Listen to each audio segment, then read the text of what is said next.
she's been on tour forever. It just went on and on and on. I don't know how you do it, but oh, and then we're okay, are we? No one's going to come bluster. Does Roger need to be here, or do you need Roger to be here? No, just need it to be quiet. Yeah. These are cute shoes. Who are those by? Calvin Klein. Oh, I like those. Yeah, I bought them. They're not really summer things, are they? But I like Doesn't them. matter. No, I know. It doesn't matter what you wear. We're in air conditioning every day anyway, so. I know.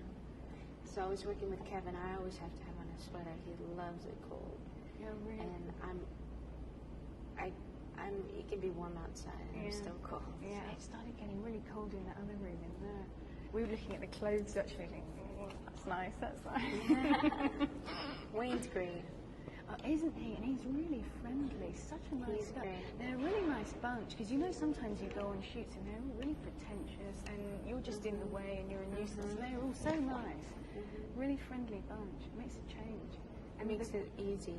And you know, and you usually find the best people in their professions are the nicest people to deal with as well. Because they don't have any hang-ups and insecurities. I know, I don't know what that is actually. It's sort of stuck there. Oh, God. I think it is from these, isn't it? Stretch pants? Got it. Yeah. They're not stretching far enough though at the moment. I see it. Corporate. Yeah. There you go. Thanks. So we're all set, yeah? Oh, good, right. Okay, at last we can get started. So, Janet, design of a decade. Why? Without the obvious reason that it is 1986 to 1996. Why a greatest hits album now? It's been 10 years. Yeah. And they really wanted to do it. And they wanted my participation. So I said, okay. And what are your, have the last 10 years gone quickly for you? Or Yeah, they've gone very quickly. Very quickly. I mean, it seems just yesterday that I did Control. What have you done for me lately? Nasty. Yeah. When I think of you, all those songs. It does. It really does. I know, it's frightening. And have you enjoyed it, or have there been downsides? Or Well, I've definitely enjoyed it and learned a lot along the way. And there have been ups and downs, but I think there have been more ups than downs. And do you think, and what have you learned along the way, do you think? I've learned a lot when it comes to touring and all the hard work. On the business end, I learned a great deal. And it's just from doing one album to the next. Learned more and more about producing each album that I did, that I went into making. Getting more involved in always involved in the creative, but more involved in the business end of my career. And it seems from your music that personally you've become more self-assured as well, because there has been a definite change, and your sort of sexiness and... I apologize. What happened? For stopping. I thought... Bye. Shut up. Thank you. I'm sorry. Don't worry, I didn't even hear it. Thank you.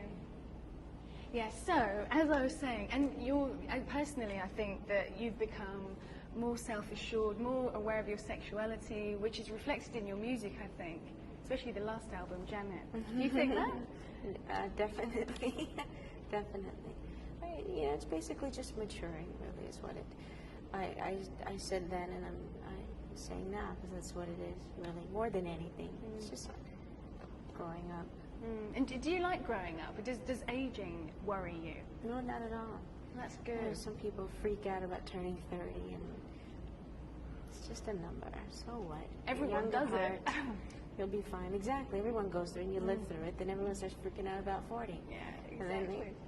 But they say that you haven't lived until you hit 40. That's what I'm hearing. I'm and then other people say, of course they're going to say that because they're 40. So. No, but we can both look forward to that, 40. Yeah. But no, aging at all doesn't freak me out. Yeah, that's really good. That's really refreshing, especially living in LA, where there is a real pressure, isn't there, to aging is a really, everyone sort of, about aging here. There's pressure, isn't there? Yeah, everyone seems to be pretty freaked out about it, and they go through this middle-age crises and driving the sports cars, and they finally get past that. It doesn't bother me at all. Yeah, good. Now, do you feel fortunate that you have had such a varied life, such a successful career? Or sometimes do you think that it would have been nice to have had a sort of normal, in inverted commas, lifestyle? I feel very fortunate. It's funny that you say that, only because if you really look at it, or for myself, from my point of view, this would be normal for me. Exactly. Because ever since I was 2 years old, I left Indiana, and my brothers were already stars. So for me, It's this normal. is normal. So, but I know it's not the normal way life. that most people carry on, Exactly. yeah. I don't think I want it any other way. I mean, there have been times when I think and say, okay, I would really like to see what it's like to have a 9-to-5 job. Work the window at McDonald's or work in a clothing store, just to see what it's like. Everyone's going, no, you do not want that. To live in an apartment, to hang out with your friends, and just go to work, have a good time, no worries, don't worry about anything. But I enjoy what I do. I love what I do. I love my work, and I wouldn't want it any other way. That's good. That's good. Because Runaway, your new single, you in that, you showed it, realised how fortunate you are to have been to all these places, and the video is quite remarkable, hopping around all over the world. So you have enjoyed seeing the world, yeah? I'm sorry? You've enjoyed seeing the world, seeing different places, meeting different definitely, and people. meeting the different races, and learning about the different cultures, and seeing all that you can with the little time that you have to sightsee. But it's very interesting, and like I said, I wouldn't want to change it because of what I do. My music allows me to travel the world, and I love it. And in Runaway, there's a line that you've been to all these places, and then you say, but there's something's missing, you. Who's the you? Oh, well, the song is about a girl who's missing her lover. You could take it that way, or the way Jimmy and I also say, it's like paying homage to the fans, really, and just by traveling the world and seeing the different places and the different faces, and it's just a way to thank everyone for all that they've done, because I'm where I am right now because of them. I really am, and I'm very grateful, very thankful for that. That's good. And obviously, the Designer of the Decade is a celebration of 10 years of your career. Were there any favourite periods or particular high spots that you can remember? High spots. I think there were high spots with every album that I did, definitely. Whether it was working in the studio with Jimmy and Terry, or doing a certain video that I absolutely loved in the end, and was very grueling while I was trying to shoot it. Rhythm Nation is definitely a highlight. The entire project, from beginning to end, for myself. Maybe that was probably one of the biggest highlights for me. Just the message and what it's saying, the effect that it's had on children all over the world. Yeah, definitely. Talking about drugs and the importance of education, and it's very close to my heart. I mean, it's my true feelings, and I would say that's probably the biggest highlight. And Control obviously was very big as well, and you are known very much for, you said at the beginning that you're involved on every side of your career, and you are firmly in control. You're known for that. Are you bossy at all? Are you very demanding? Am I very demanding? I think you can get things done with a kind word and a smile, but when that doesn't work, then you become bitchy. Then you get bossy. But I think things can be done with a kind word and a smile. And there are people that'll try you, but then you have to put your foot down. You have to be assertive and let them know what's going on, what's really up, and then they step back. Especially as you do have such a mild, very sunny demeanour, very gentle demeanour. And yet, when you're on stage, you're this completely different animal. do you change when you're on stage? Do you feel that change coming over you? To be honest with you, I don't feel the change. I mean, the only thing I can really say is I just feel the music. And I guess that's when the change happens. Everyone always wants me to smile. It's like Peter, working with Peter. He, all the photographers say, smile, smile, smile. And I hate to smile. I hate to smile.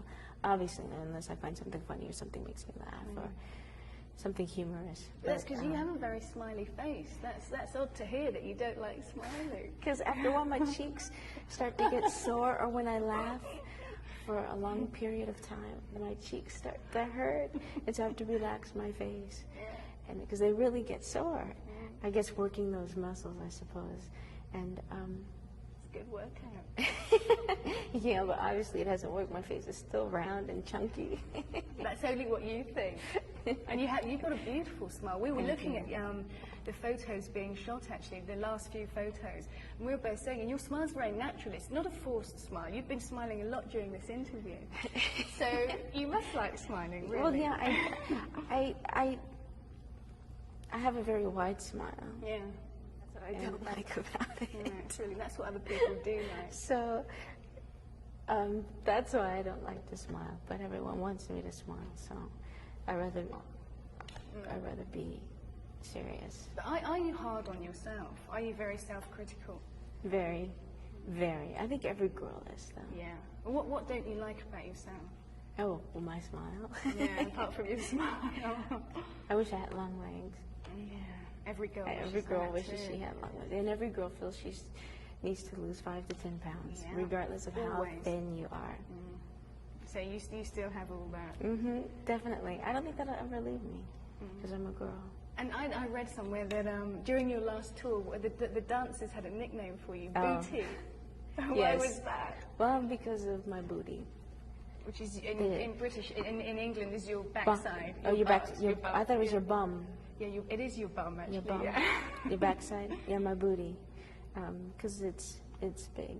It's not big at all. So they call me Booty.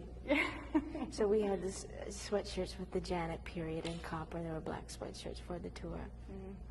And I didn't want to wear my name, but I wanted a sweatshirt, so I had them put Booty on mine with a period in copper. So the kids got the dancers got a real kick out of that. Do you get lonely going on tour? I know you are friends with the dancers and your crew, but do you get lonely sometimes emotionally? There are times when you can have the world around you, Exactly. everyone around you, and yet you still feel lonely. There's still a little something that may be missing inside. So it's common, and I do. And a lot of times I'll invite some of the fans up to the room at the hotel, or I'll see them backstage, and that helps to lift your spirits. And I think with touring being so grueling and so mundane,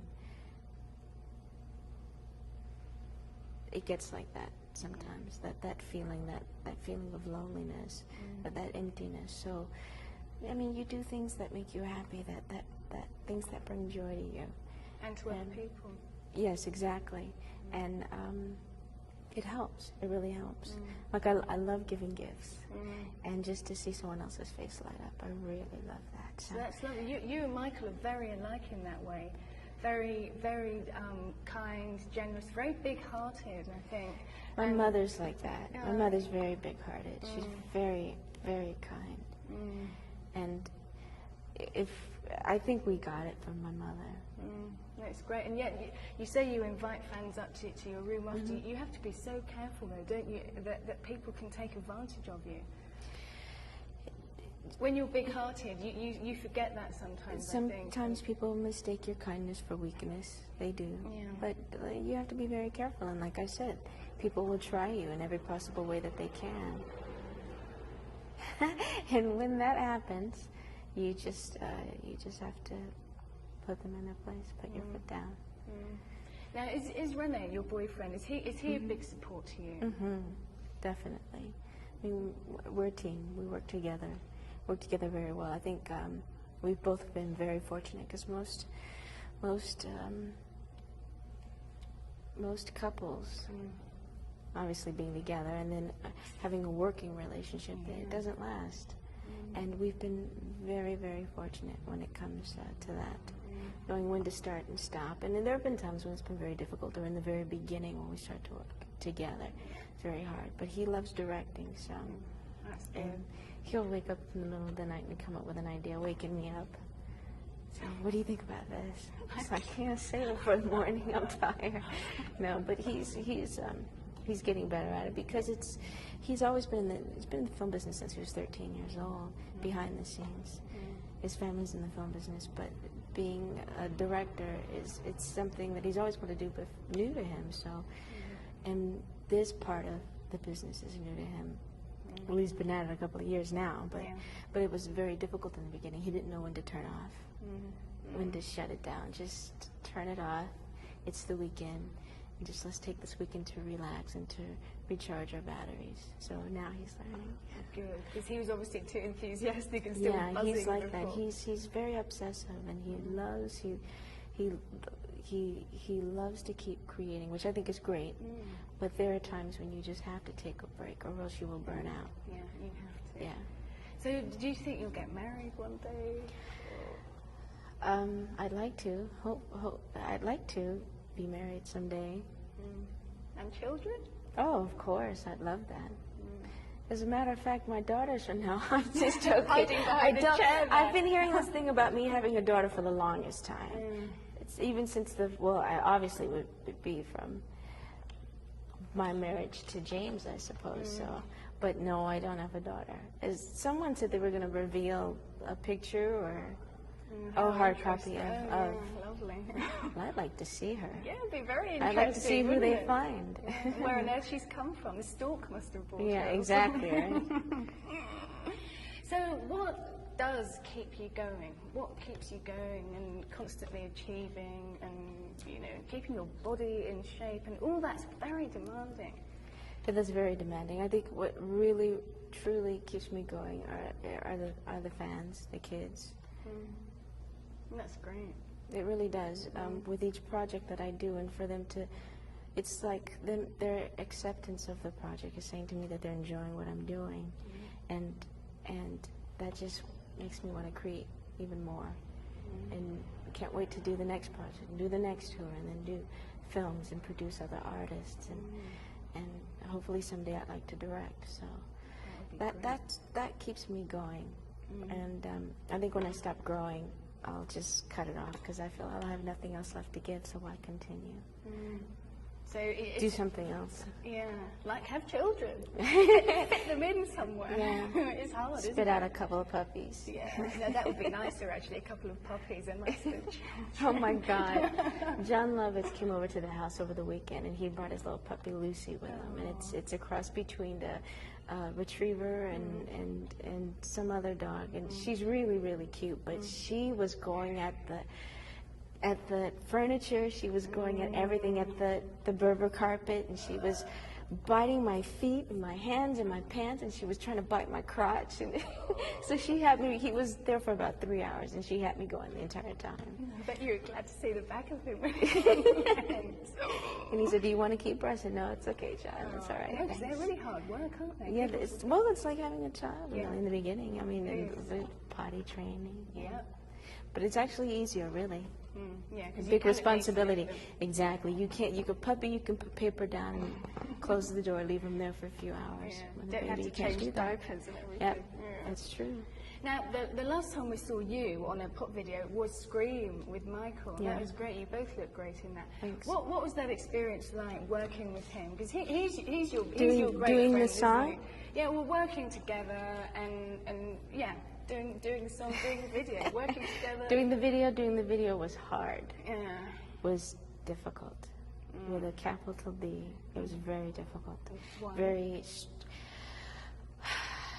A lot of things. I was in London, actually, finishing the tour, and Mark Romanek, the director, was in the States, and Michael was still finishing the album, and they left everything in my hands to come up with this whole thing and pick the director, And it was very difficult on that level. Then when we started shooting, there was so much we wanted to do, and yet there wasn't enough time, so we had to spend, not we, Michael had to spend a lot of money to get everything done that the way that we wanted it. And then there were times when he wasn't really happy with the concept of the video. So it was basically he was kind of putting his trust in my hands and in Mark's hands, and he's pleased with the outcome now.